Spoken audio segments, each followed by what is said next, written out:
Hello. Welcome to another Museum FAQ video. I'm Paul Orselli, President and Chief Instigator of POW, Paul Orselli Workshop, and I'm really happy to have Margaret Middleton with us today. Margaret, so we're gonna dive into talking about thinking about how to react to the sort of crazy world that we're in, or maybe the world is always a little bit crazy. But before we start that part of the conversation, maybe you could just give folks a little bit about your background. Sure. Thanks so much for having me. Um, I am an exhibit designer and a museum consultant. I'm based in Providence, Rhode Island right now. And my background is in children's museums, but now that I'm a consultant, I'm working for all different kinds of museums. And so, so I approach I approach museum work from a point of view of an industrial designer, and also as a queer activist, somebody who's interested in making museums friendlier and more welcoming to families of all kinds, especially queer families. Great. So now, when we're recording this video, of course, we are in the times of the pandemic, but so most museums are closed. Actually, I can't imagine any museum is open. Let's say all museums are closed. But so museums are doing a lot of things online and that, but I'm just wondering what you're thinking about, or how you are, what are the things in your practice? I know you're concerned, you mentioned queer families and queer activism, and specifically, but I'm wondering what kinds of things you're thinking about in your current practice about making museum spaces more welcoming. Yeah. Well, so right now, my workflow is actually pretty similar to the workflow that I had before everyone had to work from home. But now I'm working with colleagues or clients who are working from home. And I don't know about you, but I'm in a lot of video calls, and I'm seeing a lot more babies than usual in my meetings. And so that's something that it's actually made my work really, it's been really nice to see everybody's babies and cats and dogs. But I think that now that I'm no longer like within a children's museum setting, I'm no longer getting to see so many children in my day-to-day work. So that's something that's been pretty exciting. And I think that the balance of just, being a human being in the world and also a caregiver to an infant is on a lot of people's minds right now. And also, in times of stress, I tend to be somebody who will try to focus on something really concrete, actionable, something small that I feel like I can actually accomplish. So one of the things that I've been thinking about that I would think that maybe if there are other museum folks out there who are thinking about how to make their museums more inclusive, this could be something that that that professionals could be maybe starting to plan some work around, is accommodating visitors with babies who come to the museum once the museum's open. So I have a couple of different approaches to that I can talk about. The two main approaches are through policy and accommodations. And these are things that I'm imagining that if there is anybody out there who has a little bit of extra time right now and is trying to think about ways to improve the museum experience once it reopens, if this could be part of a proposal or or some just some planning that could be happening remotely. In terms of policy, I think that um, there's a big difference between allowing something and welcoming something. And just because you don't have a policy where you're going to punish somebody for feeding their baby in the museum, doesn't mean that they're going to feel welcome to feed their baby in the museum. So it's important to have that policy written down, make sure all the visitors know about it, and also make sure that all the staff know about it. That's where some of that communication breaks down when it comes to actually enforcing that policy. And if your staff doesn't know about it, you might as well not have that policy to begin with. So a couple of ways to communicate that policy. There are these great decals that you can put on the front door, say like breastfeeding is welcome. There are you can always put it on the map that you're handing people when they're coming in. And of course, like training all of the staff is going to be a huge piece of that. It's probably the most important piece of it. So that's interesting. So I think policy, and I think it's super important what you just said, to make sure the visitors and the staff, know sort of what's going on. Everybody's on the same page. I'm just interested, before you talk about the other aspect of this, what what advice might you have for museums, our museum colleagues, say in a situation, let's say you're talking specifically about breastfeeding and being welcoming about that. So let's say you're good on the communication, staff knows about it, you've communicated it to visitors in different graphical and ways. But now let's play out of, unfortunately, a not uncommon scenario. Let's say someone is breastfeeding their baby in a public part of the museum, but doing it in a discreet way. But that another visitor is upset about that or offended in some way about that. How would you suggest that museums or museum staff deal with situations like that, where they have a clear policy and they have a welcoming policy, but it might be in conflict at times with certain visitors?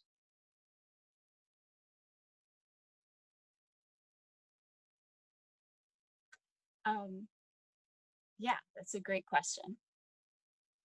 I think that that would be part of the training that you'd give staff, would be how to approach somebody who's giving somebody a hard time in the museum. And what I usually recommend to museums who are thinking about this is like to give everybody some talking points that they can internalize, and then they'll be able to say it really easily. So you want to interrupt the behavior first. And it's always helpful to begin with the policy.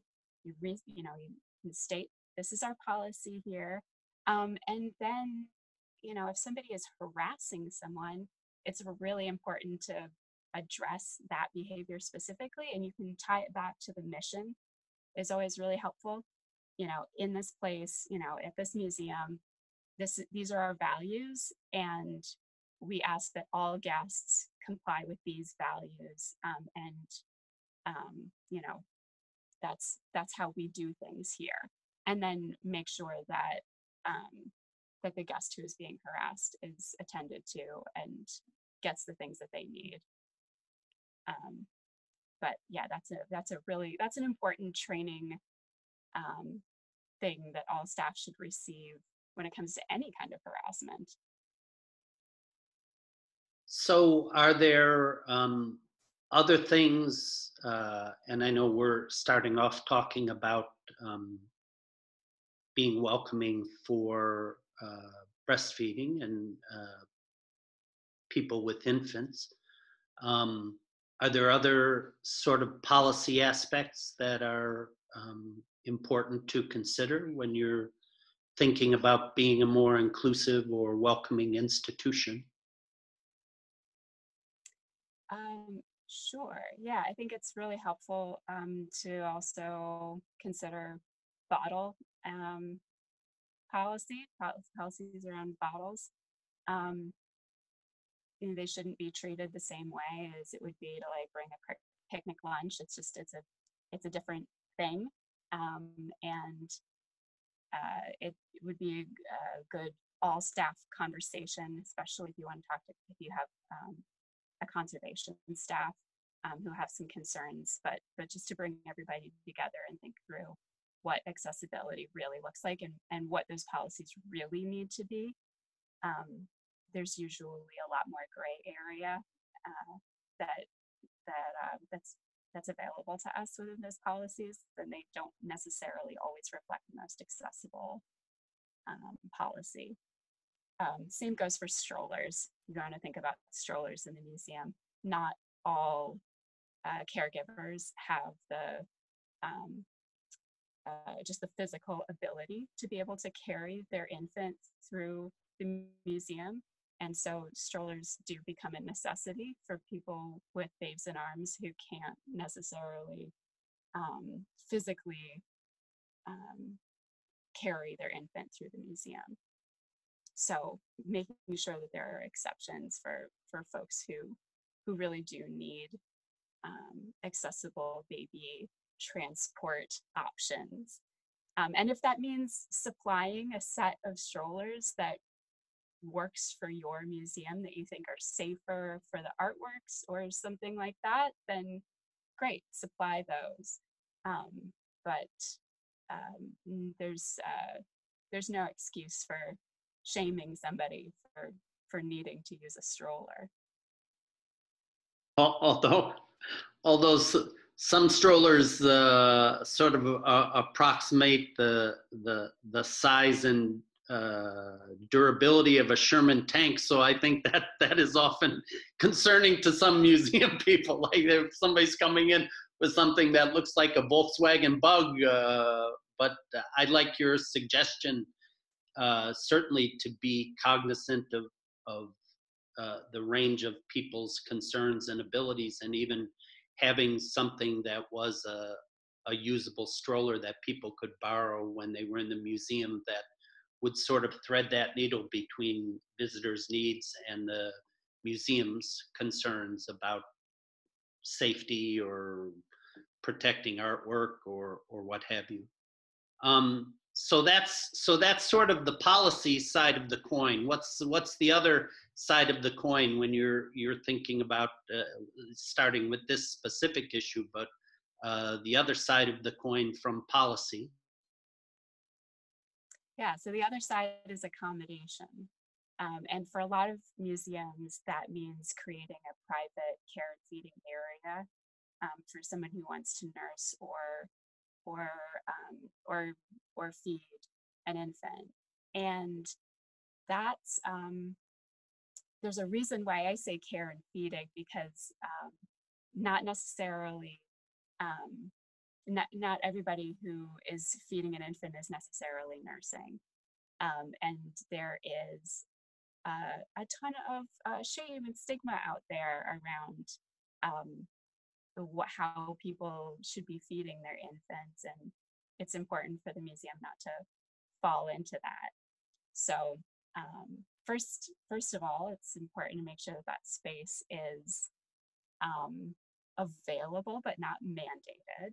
So it's you're allowed to feed your child anywhere throughout the museum if you want or need to do so in a quiet and private location. It's here for you, no questions asked. It's not about shaming anybody into being private, but it's also not shaming anybody for wanting that privacy.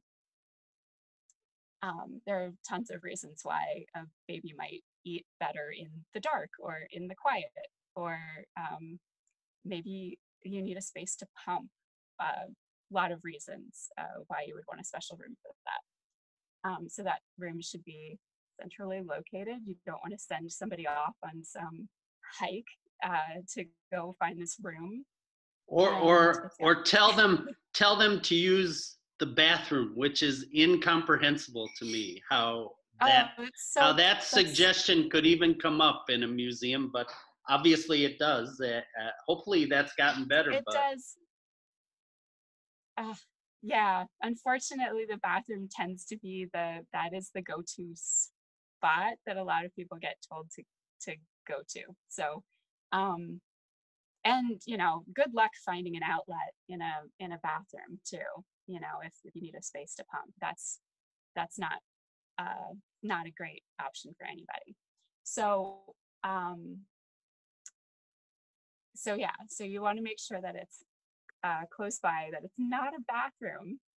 And I recommend calling it something more baby specific rather than trying to define who that caregiver is. So instead of calling it a mother's room or a nursing room, because really in reality, like that's not how the space is being used, right? It's a care and feeding room for infants. It doesn't matter who's doing the care or the feeding, and it doesn't matter how that feeding is happening.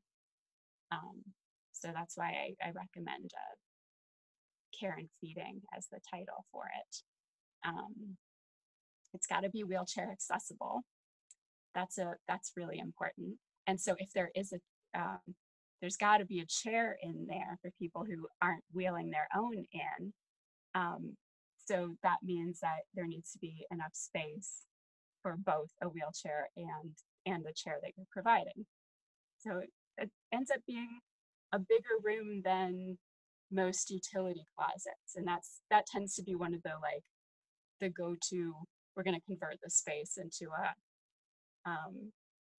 care and feeding room. It's often a utility closet, and that's usually not sufficient for what we're talking about. The door should be able to lock from the inside. The seating should be comfortable and hopefully even adjustable, so you can get support for arms and feet. Ideally, the lighting is adjustable by the visitor who's using the space. So if baby needs a darker space, then the visitor can change the light level as they see fit. There's got to be electrical outlets available for anything that needs to get plugged in. You want to have hooks and surfaces available for putting down babies, because we all know that babies come with a lot of accessories. And the best kind of space would have some kind of bottle warmer or microwave. And you also need something for cleanup. So ideally it's a sink, and if there's not plumbing in that space, having wipes available is really good. Babies can make a mess. And because of that mess, like, you want to be able to explain to visitors how that space is being cleaned. So it is helpful to have some kind of just a little quick explanation of how it gets cleaned and how often. So if there are any soft goods in the space, like a support pillow or something like that, just knowing that these things are getting cleaned is going to reassure whomever is using the space that it's it becomes more safe and comfortable for them. It's also really helpful to have some kind of child-sized seating with some quiet activities like books for an older child to use. If there's a second child who needs to be watched in that space. I also recommend keeping the space, like the decor in the space, really neutral. Not everybody who's going to use that space is going to feel welcome in a hyper feminine room, because, like we were saying, with the signage, we're going to focus it's going to be about infants, not about like defining who gets to be a carer for an infant. Same goes for the decor. It needs to have that same inclusive feel. yeah, I think your point about the way the space is named, if this is an infant care and feeding area, it focuses on the purpose, which I think is a great point, because if a male caregiver was needing a place to quietly provide a bottle to their infant, yeah, they don't need to come into the pink mom's room and feel like that's that doesn't. Yeah, I mean, it's nice to use that title, and then you sort of smack that title in the face by creating this sort of, like you say, hyper feminine space, when that's not really the point. Right, right. Yeah, you need that consistency of message. It'll come through in the decor and the design of the space for sure. And you see that with the diaper bags that are available for parents to purchase. Everything about childcare is deeply gendered. So, um, isn't it nice to be able to provide a space for um, for all caregivers of infants? Something that would really help with making sure that the space is really welcoming is to consult with local parent groups and breastfeeding support groups. Um, and they will not only be great for telling you what they would need, or what they think other caregivers might need in those spaces, but once you do open this care and feeding room, they'll be excellent marketers for you. They'll be able to tell other caregivers about the space, and they'll spread that message that your museum is a place where babies are welcome and people with babies are welcome. I recommend, though, those groups can often be very culturally specific. So it's really important to seek out groups that are for and by people of color and LGBTQ folks. Um, they are going to be the people who are most likely to be made to feel unwelcome in the museum. And so if you get their blessing, you're much more likely to have a successful space. I mean, it seems akin to when we talk about universal design as it relates to different aspects of a physical space, or the visuals of a space. Universal design in terms of the entire constituency that we want to reach, which is everyone ideally. So that's good. Anything else specifically on the accommodation side of the coin that you think is also worth highlighting? Sure. Well, this doesn't work unless you can also do diaper changing as well. Um, it takes both. So it's really important. I think that the majority of museums are already providing changing stations in all restrooms. It still happens though, where you'll go to a place that where the changing rooms are only available in the women's restroom, but they should be available in all restrooms regardless of gender, and even in the single stall rooms, which are sometimes the only wheelchair accessible rooms. So that's an important thing to remember. And I think it's also really lovely to offer free diapers, have a stash of them in a variety of different sizes. So if a visitor needs a diaper, that they can have one. It would be a real shame if somebody had to cut their visit short just because they didn't have the supplies that they needed to keep the baby happy and healthy throughout their visit. So that's a really cheap thing that you can provide, and it feels like really nice when someone does that for you. Well, Margaret, uh, this conversation just reinforces to me why you are such a great designer, because you have to think about all of these things. I mean, and you're you stressed communication, which I think was important on the policy side, as well as the accommodation side, of course. But every single point you mentioned, these are easily things that could be missed along the way, and I think that's the difference between uh, a successful, inclusive, and welcoming institution. That you really make an effort to have all of these little aspects that really add up to a powerful and a successful and a happy visit for visitors. So this is great. It's interesting. I think too. Of course, we were focusing today on the care and feeding of infants and the policy ramifications and the accommodation parameters related to that. But of course, I think this is a great example for people to use as a jumping off point, because any of these issues related to inclusiveness and providing a happy and welcoming experience for people sort of hinge, of course, on policy and accommodation and clear communication across the line of that. So I think this is a really great. I think this will be a great help to our colleagues. Of course, many of these things we're talking about. It's actually interesting.